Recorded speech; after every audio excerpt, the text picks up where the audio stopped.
Salmo 10. Señor, ¿por qué te mantienes alejado? ¿Por qué te escondes en los momentos de angustia? Con arrogancia, el malvado persigue al pobre, que caiga en las intrigas que él mismo ha urdido, porque el malvado se ufana de sus bajos instintos, y el avaro bendice y desprecia al Señor. Con el rostro altanero, el malvado dices, no hay Dios, no hay nadie a quien pedir cuentas. Este es el fondo de su pensamiento, sus empresas prosperan en todo tiempo, tus juicios están lejos de su vista, y a todos sus adversarios los desprecia. Dice para sí, jamás seré conmovido, por siempre, de generación en generación, no me sucederá nada malo. Su boca está llena de maldición, engaño y opresión, debajo de su lengua hay malicia y maldad. Se sienta en emboscada en las aldeas, en rincones solitarios mata al inocente, sus ojos acechan al desvalido, se agazapa en su escondite como león en su guarida, se agazapa para atrapar al pobre, atrapa al pobre, atrayéndolo a su red.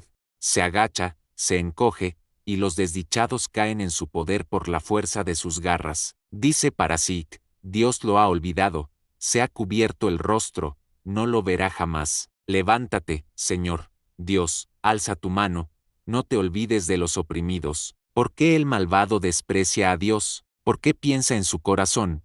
Tú no pedirás cuentas, pero tú ves la pena y la miseria, las miras para tomarlas en tus manos. A ti se confía el desdichado, del huérfano tú eres el protector.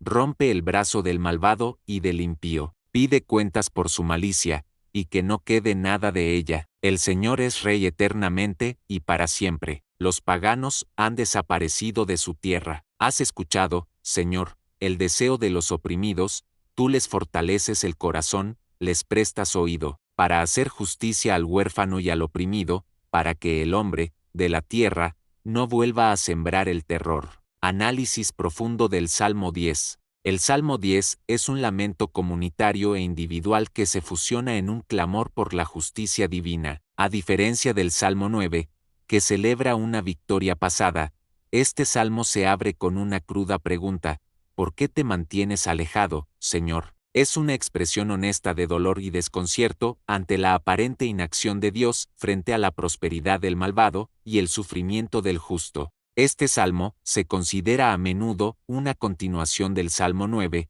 formando una unidad temática y poética, un acróstico hebreo incompleto, que pasa de la victoria a la súplica. La desconcertante realidad del mal, versículos 1-11, el salmista comienza con una queja directa a Dios. No hay rodeos. El dolor es tan intenso que la primera palabra es un cuestionamiento. La pregunta, ¿por qué?, no es una falta de fe, sino una expresión de una fe profunda que no puede reconciliar la bondad de Dios con el mal que ve en el mundo. La aparente pasividad de Dios es el principal tormento del salmista. A continuación, se presenta un retrato vívido y aterrador del malvado. El autor no se limita a describir sus acciones, sino que se adentra en su mente y en su corazón. Arrogancia y presunción, versículos 2-6.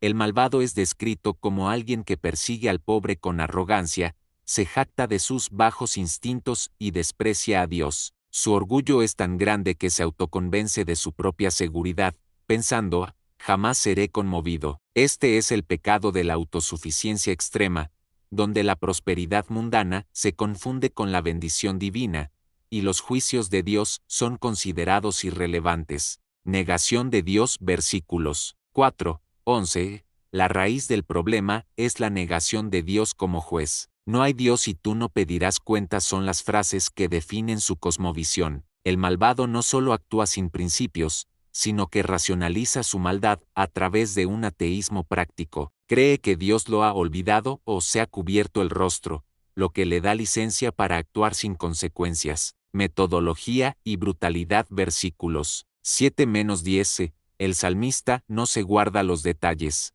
Describe al malvado como un depredador.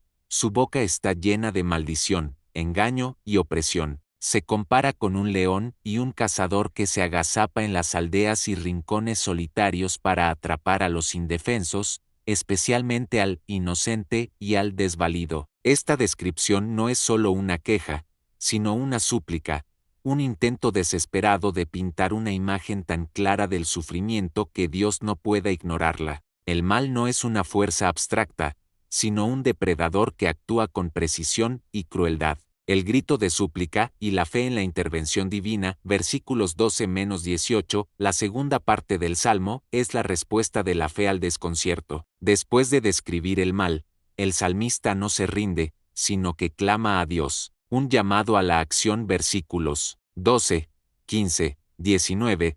El salmista rompe el silencio con un clamor audaz: levántate, Señor. No le pide a Dios que cambie su naturaleza, sino que actúe de acuerdo con ella. Pide que Dios alce su mano y no se olvide de los oprimidos. Esta es una oración de intervención directa, una petición para que Dios rompa el ciclo de opresión y castigue al impío. El salmista cree que la justicia de Dios es la única fuerza capaz de romper el brazo del malvado y poner fin a su malicia. La visión de Dios como defensor, versículos 14, 17-18.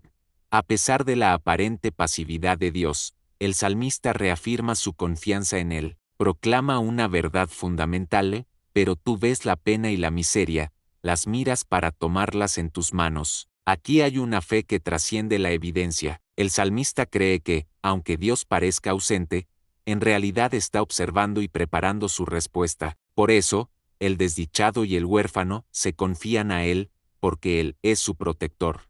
El Salmo concluye con la certeza de que Dios ya ha escuchado el deseo de los oprimidos y los ha fortalecido. La victoria final es la justicia al huérfano y al oprimido y, en última instancia, la eliminación del terror en la tierra. Conexión con el Salmo 9 y la Teodicea. El Salmo 10 no puede entenderse plenamente sin su contraparte, el Salmo 9. Juntos, abordan el problema de la Teodicea, la justificación de la bondad de Dios frente a la existencia del mal. El Salmo 9 celebra la victoria pasada y la justicia de Dios ya manifestada. El Salmo 10, en cambio, se enfrenta al momento de la aparente derrota, la realidad de que el mal aún prospera. La yuxtaposición de ambos salmos nos enseña que la vida de fe no es una línea recta de victorias, sino un camino que alterna entre la celebración de las victorias pasadas, Salmo 9, y la súplica por la justicia presente, Salmo 10. La fe es recordar las obras de Dios mientras se clama por su intervención en el aquí y el ahora. Conclusión: el Salmo 10 es un modelo de oración honesta. Nos da permiso para expresar nuestro dolor,